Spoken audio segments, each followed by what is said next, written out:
Il-paċi ma'kom. Nilqawkom eżis semmija ta' Radio Marija għal din in-nofsija li ġejja għal programm Il-Muftieħ tal-Erf ma' Father Hayden Franġiskan Kapuċċin. Nitolbu li bl-interċessjoni ta' Omna il-Verġni Mqazza Marija dal-ħin iservi għalina l-koll ta' għajnuna spiritwali fil-mixja tagħna lejn l-arfin veru ta' dak kollu li huwa Alla u li bil-qawwa tal-Ispirtu tiegħu iwassalna għal bidla tal-qalb għal-konverżjoni. Slatin tal-art għannu lill-Alla, faħru bid-daq lil-sidin mulej, lil dak li jirkeb ismewiet fuq ismewiet ta' dejjem. Araw, se jsemma leħnu, leħen qawwi. Għarfu il-qawwa ta' Alla. Imbirek Alla.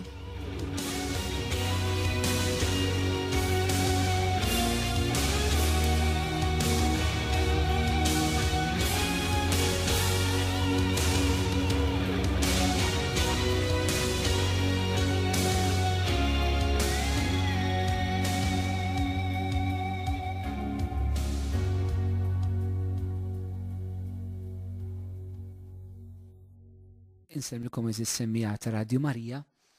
Fid-29 ta' Ġunju ta' din is-sena 2012 kellna l-aħbar sabiħa, ma speċjali għalina l-Kapuċċini ma wis iktar għal ħutna Nsara ġewwa d-Dioċesi ta' Garissa fil-Kenja u anke aħbar ta' ferħa d-Dioċesi tagħna f'Malta, meta ħarġet l-aħbar li l-Dussija tiegħu il-Papa Benedittu XVI innomina lil Patriġew Alessandro bħala Isqof Kordjatur ta' Garissa. Illum propju għandna din il-grazzja illi Monsignor Alessandro jinsab magħna fl-istudios nilqawk fostna Eċċellenza. Grazzi ħafna anke ta' din l-opportunità li serin tatuni. U propju f'dan il-ħin għandna ċansa biex insiru nafu mod aktar qrib il-Monsignor Alessandro il-mixja sħiħa lejn il-vokazzjoni tiegħu, il-mixja lejn il-grazzja tal-Episkopat u anka nġabru fl-imkien u mbagħad nagħtukom aktar avviżi l qudiem għal-velja ta' talb u l-ordinazzjoni episkopali. Imma nduru mill-ewwel lejk Eċċellenza. Father Joe Alessandro, min huwa? Father Joe Alessandro huwa Patri Kapuċċin li twelit ir-Raħa Ġdid fin-1944. Ħadd l-edukazzjoni tiegħi fi skola primarja ta' Raħa Ġdid tal-Gvern u l-edukazzjoni sekundarja fil-Lyceum il-Ħamrun.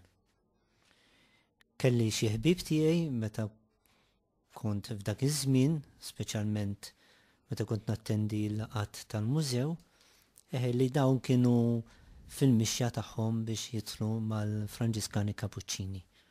Ġieli stednuni biex immur magħhom fil-laqgħat li kienu jkollhom. U fl-aħħar mbagħad qaluli li kienu se jibdew, ħaduni nkellem id-direttur tagħhom u aċċetta li nibda l-esperjenza tal-mixja ta' ħajja reliġjuża bħala novizzjat flimkien magħhom. Dan kien fl-1961, ġifieri 51 sena ilu. U bdejt il-novizzjat u komplejt miexi b'mod normali bħall-oħrajn, ġifieri minn sena l-oħra, minn korsa l-ieħor, sakemm fl-aħħar wasal biex nagħmel professjoni perpetwa u anki li niġi ordinat saċerdot. L-aħħar sena ta' teoloġija tiegħi għamilta barra minn Malta, fi Trento, u matul dik is-sena ġejt ordinat diaknu fi Trento u anki saċerdot, presbiteru. Ġejt Malta għamilt il-festa u mbagħad il-provinċjal talabni biex immur inkompli nistudja Ruma fejn għamilt 4 snin. U l-istudju partikolari tiegħek Ruma, Eċċellenza fiex speċjalizzajt? Kien studju fuq teoloġija morali, f'tali mod li meta ġejt lura stajt nallem lill-istudenti reliġjużi parti mit-teoloġija morali. Ġifieri meta ġejt lura hekk il-missjoni anke tas-saċerdot li għallem, kont qed tgħixha b'dan il-mod u x'ministeri oħrajn matul il-mixja tiegħek. Issa f'dan l-istess żmien, ġifieri kif ġejt Malta, kelli l-opportunità li nkun teacher ta' religion fi skola sekundarja ta' Gvern, il-Ħamrun, Marija Assunta, fejn għamilt 3 snin l-MM. Kienu esperjenza sabiħa ħafna, mażżażaħ, Stajna nejnu speċjalment żgħażagħ li kienu xifti bi problemi barra milli nallem religion kont nipprova ninfiltra magħhom u anki għamilna prayer group. Imma mbagħad kelli l-impenji tal-kunvent fejn sirt superjur tal-kunvent, allura rajt li ma stajtx inlaħaq ġurnata sieħa barra l-iskola u fl-istessin superjur tal-kunvent. U għażilt li nibqa' nagħti s-servizz tiegħi fil-provinċja bħala superjur tal-kunvent. Għamilt għax min kien qabli mar il-missjoni ma stennix li spiċċa term tiegħu għal tħalt ftit minn floku mbagħad komplejt żmien konna fil-kunvent tagħna ta' Santa Liberata il-Kalkara. Minn hemmhekk mbagħad mort il-Furjana ma' l-istudenti bħala direttur u għamilt 6 snin il-Furjana. Fl-istess ħin kelli anki responsabilità fil-Kunsill tal-Provinċja. Fit-talim mbagħad sirt ir-rettur tal-Inserm li huwa kien istitut ta' studji reliġjużi fej diversi reliġjużi minn kongregazzjonijiet oħra kienu jiġu għal kors ta' teoloġija u ta' filosofija sakemm jaslu biex jiġu ordnati saċerdoti. Ġifieri il-ministeri tiegħi kienu iktar jisom marbutin ma' formazzjoni tal-studenti tagħna, formazzjoni reliġjuża u akademika, u anki responsabilità fil-kunventi tagħna bħala superjur mal-patrijiet. Bħala pastorali, kienet pastorali normali ħafna, ġifieri l-qrar u l-qudies, imma qatt ma kont f'parroċċa naqqas minn tagħna stess. Xi ħaġa li kont nixtieqha. Imma qatt ma kelli dik l-opportunità li nkun f'parroċċa. Frum dal-ministeri kollha niftet iż-żerja missjonarja. Żerja missjonarja naħseb kienet ilha li nxteħtet. Meta bdiet tinbet ma nafx. Jien niftakar meta kont għandi qabel tħalt, ġifieri mal-patrijiet, jiena kelli tziju ta' Ġesu, ta' Patri Franġiskani Minuri, Patri Vitorin, Alessandro, illi kien missjonarju magħhom. Kien iċ-Ċina, għamel xi 18 sena ċ-Ċina, u mbagħad mar Gwatemala, u dejjem msiefer f'daw il-postijiet ta' missjoni. U ftit kien jiġi Malta, ġifieri, u ftit kelli ċans li naraħ. Però ftit drabi li tqajt miegħu kien qisu ta' ispirazzjoni għalija, kemm għal-ħajja reliġjuża biex insir reliġjuż, u anke dak iż-żmien hekk kont nitlob li nkun missjonarju. Ma kontx naf x'timplika u xi tfisser. Ma naħseb in hemmhekk bdiet iż-żerrija tal-vokazzjoni reliġjuża u missjonarja. U mbagħad sintendi kien hemm iż-żmien fejn marru l-ewwel patrijiet tagħna l-Kenja fin-1974. Xtaqt li kieku mur ma kelli impenji oħra fil-provinċja qed speċi jkolli ċansu. Però dam ħafna mbagħad ma ġie iċ-ċans biex immur. U mbagħad kien fil-1989 li tlabt, rġajt u ġiet mill-qwa talba u mort il-missjoni għall-ewwel darba. U meta mort il-missjoni hemmhekk imbagħad x'kienu l-ministeri li qdejt u kif żviluppat il-ħajja u l-ħidma bħala missjonarju fih dan il-missjoni ġewwa l-Kenja? Naħseb dak li kont nixtieq nagħmilha Malta bħala xogħol pastorali direttament man-nies li ma sibċaw sibtu hemm. Għax ix-xogħol tiegħi hemmhekk indirettament man-nies. L-għamlet fej kont kena għana ngħidulu Boys Town fejn konna nżommu it-tfal li kienu ta' familji fqar ħafna, jew forsi mingħajr xi ġenitur tagħhom, għana konna nżommuhom hemm u nipprovdulhom l-affarijiet tal-ħajja, għas-saħħa u anke għall-iskola.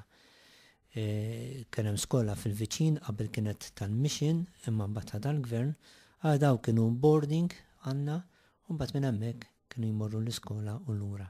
Ara aħna naħdulu ħsieb dak kollu li kell pereżempju l-uniformi, l-kodba, jekk jimirdu l-kura medika tagħhom. Wara kien dan ħafna kuntatt magħhom. Barra minn hekk anki kuntatt man-nies.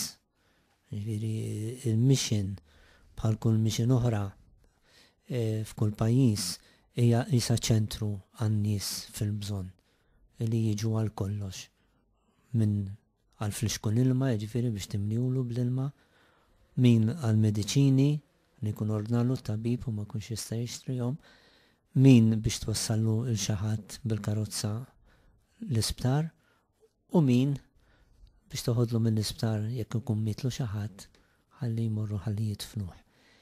U dik l-esperjenza ħassejta li kienet qed toffrili opportunità biex ngħix il-Vanġelu fil-veru sens tal-kelma u għata ġedinna itmal minnu bil-ġuħ, minnu bil-ħaċ, dur bil-morda, itfel il-mejtin. Speċi kienet xi ħaġa illi kważi ta' kuljum se tiltaqa' ma' nies fil-bżonn u allura jkollu dik l-opportunità li tagħtihom l-għajnuna tiegħek. Għal raġuni partikolari ħafna ġejt lura mill-missjoni f'Malta. Falli ġew Alessandro għas-sinonu mal-inċident li għaddejt minnu. Forsi anka diversi semaw l-istorja tal-inċident. Forsi tkun isbaħ li issa li għadda xirta snin fuqha. Xi markat fajtek?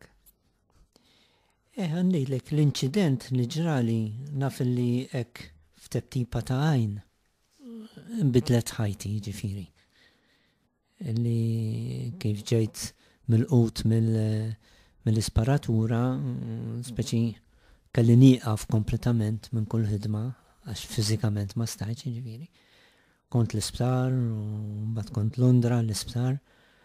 Xtaqt dejjem beħsib li nerġa' mmur lura, imma l-kura ħadet ftit fit-tul u mbagħad meta bdejt niġi f'tiegħi bdew jagħtuni responsabilitajiet hawn Malta fil-provinċja illi waħda minnhom kienet li għal 6 snin kont nħossi fl-uffiċċju tal-missjoni tagħna. Kienet xi ħaġa li kienet qed iżommni f'ħafna kuntatt anke mal-missjoni u bħala parti mix-xogħol kien anke li mmur inżurhom.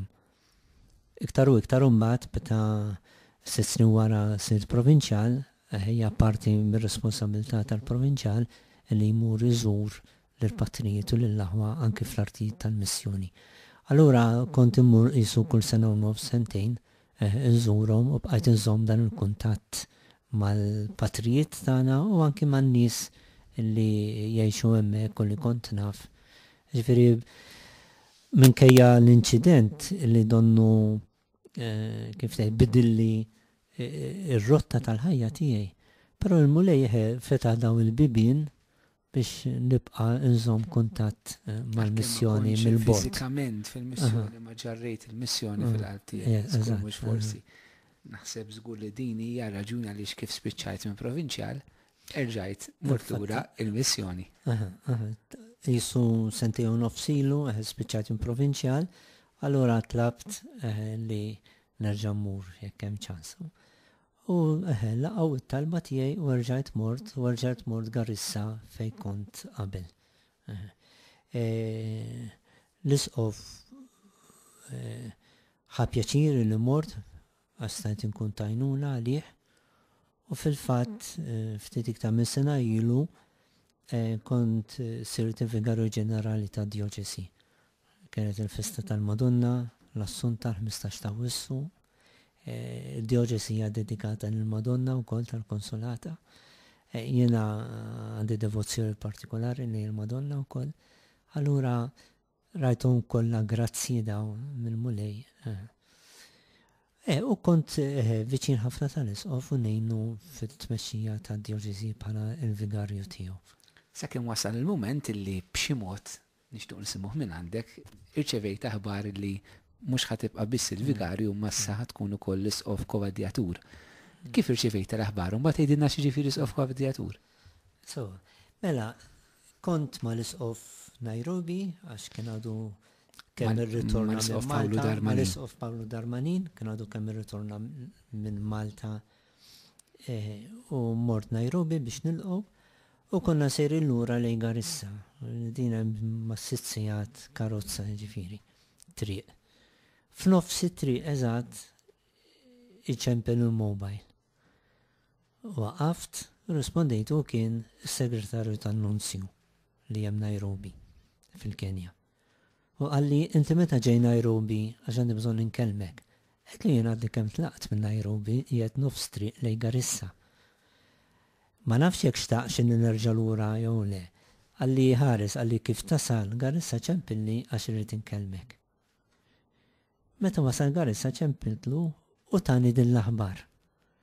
Għalli il-Papa oġbu jinnominak bħala Isqof Kodjatur ta' Garissa. Għalli issa rrit risposta minn għandek, jekku xiva jew le, għalli però ftakar li biex wasala din il-nomina l-Papa għamel ħafna xogħol tiegħu u l-investigazzjonijiet u l-homework tiegħu għalli jiġifieri żomma f'moħħok dik. Ma tantx tista' tgħid le. Qedlu ma tini ċans ħalli nitlob ftit fuqha u anke nieħu parinu. Għalli però titkellem ma' ħadd ħlif mal-Isqof. Qedlu okej, għalli mbagħad titgħidli, jekk tgħidli iva, titgħidli meta se titħabbar. Għalli dik fidejk meta se titħabbar. U se din l-għada ċempiltlu wara li riflettejt u tlabt il-parir, qedlu jiena kemm ma ħossniex den u kapaċi qedlu ma nafda fl-għajnuna talla u fl-għajnuna ta' daw ta' madwari. Qedlu naċċetta, għallu meta tixtieq tagħmilha. U jiena kont se poġġi data fil-bot. Għalli le, għalli fi żmien ġimgħa jekk jista' jkun. U fi żmien ġimgħa kien ġejja l-festa ta' San Petru San Pawl. Il-festa ta' Nimnarja, li naf li hawn Malta hija festa kbira ħafna. U suġġerejtlu din id-data. Għalli melessa nikteb ruma u ngħidilhom li aċċettajt u tixtieq li n-nomina toħroġ fid-29 ta' Ġunju. Għalli dik toħroġ mill-Vatikan f'nofsinhar. Għalli però dik risposta f'nofs il-ġimgħa d-dieħla. Il-ġimgħa ta' wara rġgħet kont qed nivvjaġġa minn parroċċja għal Garissa u f'nofs it-triq l-istess reġa' ċempilli ħalġu summa d-disċipli temma u swera l-aħbarijiet ħadhom waqt nofs it-triq fil-vjaġġ. Għalli okej, ġifieri għad-data għalli u se titħabbar ġifieri fid-29 f'nofsinhar. Għalli imma żomma għalik din għalli jkun il-Vatikan li tija din l-aħbar. Għalli tista' tgħid lis-superjuri tiegħek qed informhom għalli ma. U din kienet il-mod kif sirt naf, kif aċċettat u kif ġiet konfermata.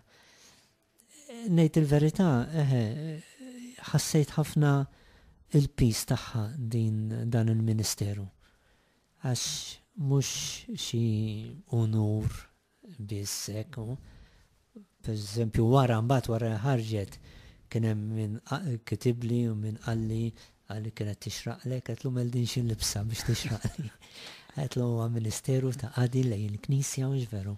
Qedlu jitlob ħafna responsabilità u qedtilhom nafda ħafna fit-talb tagħkom. Anka f'ċirkustanzi partikolari ġifieri mhux qed ngħid li kien hemm rabta fuq dan li se ngħid, però aħna u Malta wkoll kemm aħna propju wara li ħarġet in-nomina tiegħek smajna bl-inċidenti li kien hemm propju fid-diyoċesi, forsi tista' taqsam xi riflessjoni żgħira fuqhom. Konna lkoll ixxukjati u inkwitati, ġifieri kien hemm diversi kuntatti ħanaraw kemm inti fejn inti jekk anke l-Isqof Dramanini, il-Patrijiet Missjoneri Kabuċċini, x'kien qed jiġri eżatt f'dan il-kuntest anke li kienet titħabbar in-nomina tiegħek. Fil-fatt jumej wara kien il-ħadd u għamlu żewġ attentati, wieħed fil-katedral tagħna u l-ieħor fi knisja ta' Protestanti. Aħna n-sertitarna ma konniex fil-katedral dakinhar.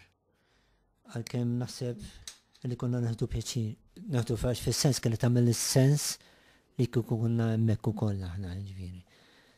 Imma l-pjanijiet tal-mulej ma tkunx taf kif jaħdmu ġveru. Kienet xi ħaġa serja ħafna bejn iż-żewġ knejjes ġifieri kien hemm xi 18 li mietu u kien hemm mal-40-50 persuna feruti l-isptar. Il-raġuni mhix tant jew biss kwestjoni ta' reliġjon. Hija anki kwestjoni politika. Fis-sens li aħna fi qegħdin Garissa mhix bot ħafna mill-frontiera mas-Somalja, in-nies ta' Garissa huma Somali l-istess tribu li hemm in-nies fis-Somalja. Il-gvern dal-aħħar bat l-armata tiegħu fis-Somalja biex jippruvaw jeliminaw grupp terroristiku fis-Somalja għal-Shabab. Li daw kienu qed jidħlu anke fit-territorju tal-Kenja, jaħtfu xi nies, speċjalment il-barranin, jaħdu mis-Somalja biex jitolbu mbagħad il-flus ħalli jinħelsu. Illi xi 3 snin ilu kienu anke ħatfu żewġ sorijiet fid-djoċesi tagħna Taljani ħadhom mis-Somalja żammuhom għal mid-ġurnata u mbagħad b'xi mod jew ieħor illiberawhom. U allura dan il-grupp terroristiku biex juri lill-gvern illi ma jaqbilx mal-idea li bat l-armata hemmhekk, beda jagħmel dawn l-atti terroristiċi l-hawn u l-hemm. Ġeneralment kienu jimmiraw għal xi postijiet tal-gvern bħal-mija għassa tal-polizija jew xi postijiet oħra ta' importanza. Darba kienet li attakkaw żewġ knejjes tal-insara. L-insara, sentendi, mhumiex Somali, għax ma tistax tkun Somalu u Nisrani, u allura l-insara mhumiex propju ta' dak il-post hemmhekk. Allura in-nies donnom jippreferu illi ma jkollhomx in-nies minn bnadi oħra tal-Kenja hemmhekk biex l-art tibqa' lihom biss. Ġifieri raġunijiet jistgħu jkunu diversi. Kemm minħabba biex għadu messaġġ lill-gvern li ma jaqblux li bat l-armata. Kemm biex iżommu n-nies li mhumiex tat-tribu tagħhom hemm iżommuhom il-bogħod u jgarxuhom. U xi ftit jista' jkun hemm din l-idea tal-reliġjon peress li dawn il-gruppi terroristiċi huma iktar mill-reliġjużi Somali huma fanatiċi Somali. Għala fejn il-fanatizmu tidħol il-vjolenza. Ixtaqt li anka nsemmu da xi dan il-punt għax aħna hekk matul dan il-ġimgħa grazzi tal nkunu qegħdin ngħixu dan il-mument ta' ċelebrazzjoni flimkien miegħek. Però sabiħ li nitlu ftit fil-qalb tiegħek kien nemmen li missier isqof huwa missier id-djoċesi qed iġor anka ditbatija tal-ulied fil-waqt li din iċċelebraw, però meta taf li r-raj il-marħla tiegħu għaddejja anka minn ċerta tbatija, aħna ma naqat ninsew dak l-aspett moħbi. Huwa l-aspett moħbi f'qalbek, li aħna naraw ċelebrazzjonijiet u ħanifirħu għandu jkun. Imma biex nkunu maqudin ma' sqof ta' djoċesi, nkunu maqudin ma' realtà li hemm fid-djoċesi tiegħu. Għalhekk xtaqt anka li konna ċans li s-semmija tagħna jkollhom dan il-background ukoll ta' dawn l-aħħar realtà, mhux ngħidu li għal l-unika realtà ta' djoċesi ta' Kanissa, ma hija parti realtà u kienet imsawra anka madwar propju in-nomina tiegħek. Ġifirina l-ewwel hekk ħaġerġiet nifmuħ jett kos Father Joe għadda mill-isparatura u man-nomina tiegħu il-sa il-poplu tiegħu qed jgħaddi minn dan il-moment f'kull ċirkostanzi differenti. Imma forsi kif qal Tertuljano fil-bidu tal-Knisja, id-dem tal-martri huwa żerrija tal-Knisja li dejjem tagħti ħajja ġdida. Ħarġet in-nomina u mbagħad il-preparazzjonijiet nafu li isqof li jiġi ħaġa of kodjatur kunna qegħdin ngħidu. Forsi għas-semmija tagħna of kodjatur x'inhuwa? Għalilek huma jixxibħu ħafna ta' of awżiljarju ġifieri awżiljum biex jgħin. Kodjatur fis-sertejn ukoll. Ġifieri tnejn biex jgħinu lill-isqof. Id-differenza hija li jekk l-isqof jiġi jirtira jew bleta jew għal xi raġunijiet oħra, meta jkun hemm isqof koadjatur jidħol awtomatikament mill-ewwel bħala isqof. Isir l-isqof tal-diocesi mill-ewwel huwa. M'hemmx għalfejn jintażel isqof ieħor. Isqof awżiljarju biex jgħin l-isqof, imma jekk l-isqof jirtira jew jiġru xi ħaġa ma jidħolxu awtomatikament. Ikun irid jintażel isqof jistgħu jistgħu jażlu isqof ieħor u jibqa' awżiljarju. Ġifieri inti ħadd tkun konsagrat bħala isqof koadjatur ta' Monsinjur Pawlu Darmanin. Il-preparazzjonijiet imbagħad fil-konkret nafu l-isqof irid jażel il-motto tiegħu, irid jażel l-emblema tiegħu, hemm ċerti proċeduri li għaddu minnhom, x'kienu eċċellenza? L-ewwel nett rrid naħseb biex nagħmel ġimgħa rtir. Ħalli noqgħod kwiet. Fis-sajt ġimgħa għaliex diffiċli ssib ġimgħa sieħa mingħajr ebda impenji, imma sibt waħda u sammejta u ma ħadx biex stajt nagħmel l-irtir ħalli ninġabar. Mbagħad ikun hemm preparamenti li għal-fatt li se ssir Malta, irridu jsiru Malta, allura kelli ħafna kuntatti mal-provinċjal, mas-segretarju tal-Missjoni ta' Malta, inħolqot kummissjoni biex tuħsib dawn l-affarijiet, il-liturġija tal-San Ġwan, il-Velja ta' Talb, affarijiet oħra, mistednin, se jsir u x'ma jsirx, u fej semmur inqaddes kemm ix-xahar li se nagħmilha Malta wara l-ordinazzjoni. Kien hemm il-missjoni li ħadmet ħafna u nirringrazzja ħafna għax kieku waħdi u mill-bot ma kienx inkun rexxin nirranġa dawn l-affarijiet. Eħdi semmet il-motto u l-motto ħadtu mill-kliem tal-Madonna. Nafu li fl-Evanġelu ftit għandna kwotazzjonijiet diretti mill-kliem tal-Madonna. Jiena għażilt waħda minnhom f'tattiġ ta' Kana meta l-qadija għaltilhom għamlu dak kollu li jgħidilkom hu. Għala ħadtu bħala l-motto l-ewwel nett jisa l-Madonna qed tgħid lili biex nagħmel dak kollu li jgħid lil-Mulej. U dan il-messaġġ rridu waslu anki lill-insara fid-djoċesi tagħna illi rridu nagħtu widen għall-kelma tal-Mulej u nagħmluha. U dan kien il-motto li għażilt biex ikun anki taħt il-ħarsien ta' Omna Marija. Għax anki d-djoċesi hija dedikata lill-Madonna tal-Konsolata. 29 ta' Settembru, festa tal-Arkanġli f'San Ġwan ħadd tiġi konsagrat isqof mill-Kardinal John Njue, l-Arċisqof ta' Nairobi. Dal-moment partikolar kif qed tħares lejh? Għandilek, hija xi ħaġa għaddi ma nistax nimmaġina li nnifsi f'dak il-moment ta' l-ordinazzjoni. Hija xi ħaġa kbira ħafna li nixtieq li napprezza kull moment tagħha, però naf li anke forsi mħabba emozzjonijiet u dan xi affarijiet ikunu se jaħarbuli, però nipprova nikkonċentra ħafna fuq mhux tant fuq in-nies li jkun hemm u l-affarijiet l-oħra li huma sbieħ importanti, imma nipprova nikkonċentra ħafna fuq il-Ministeru lill-Mulej sejtini dakinhar u nitolbu biex inkun fidil għal dan il-Misteru biex ikun bħarrajiet tajjeb li Ġesu stess li ikun kapaċi niddedika ħajti għal-nies. Hija dan il-ħsieb kien f'ċertu momenti ħsieb li ma ngħidx beżżani u taqqalni, ma qed issa jiena ġifieri li se nkun isqof se nintrabat ma' djoċesi. Isni se niżżewweġ id-djoċesi. Mhux bħal missjonarju li għalla li xi ħaġa u allura nirritorna lura lejn Malta.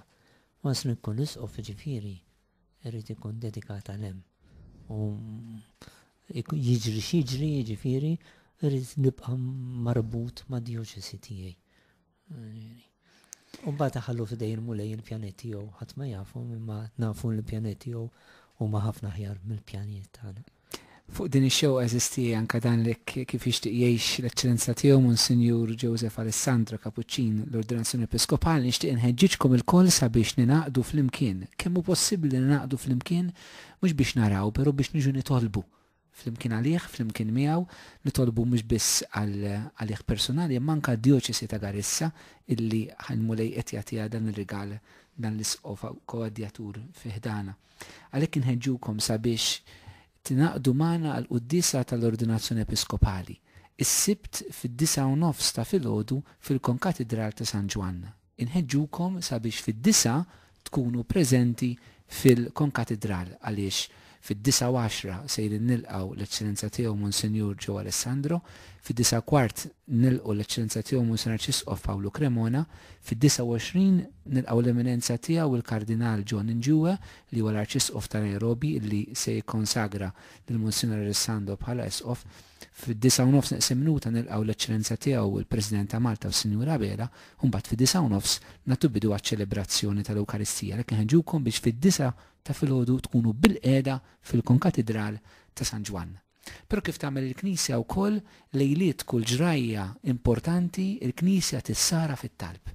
Għalhekk lejliet il-ġimgħa 28 ta' Settembru fis-7:30 filgħaxija se ninġabru flimkien il-Kabuċini l-Furjana għal-velja ta' talb li se tkun imexxija mill-Eċċellenza tiegħu Monsignor Paolo Dermanin, l-Isqof ta' Garissa, fejn fiha se jkollna riflessjonijiet fuq l-insinji pontifikali, fi ftit kliem ġifieri fuq iċ-ċurkett, il-mitra u l-baklu illi l-Isqof jirċievi dakinhar tal-ordinazzjoni tiegħu li ħajkunu mbirka mill-Eċċellenza tiegħu il-Nunzju Apostoliku għal Malta Monsignor Tommaso Caputo.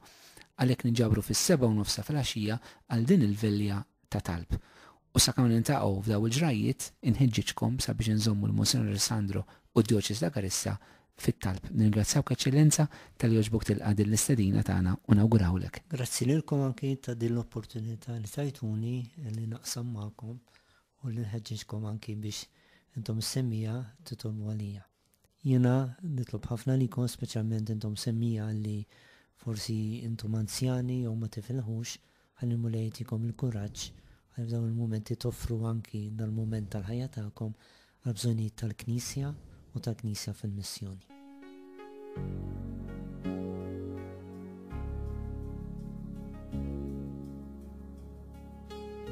Il-mulej magħkom U miegħek ukoll. iberikkom Alla li jista' kollox il-Missier u l-Iben u l-Ispirtu Santu. Amen. Il-paċi magħkom.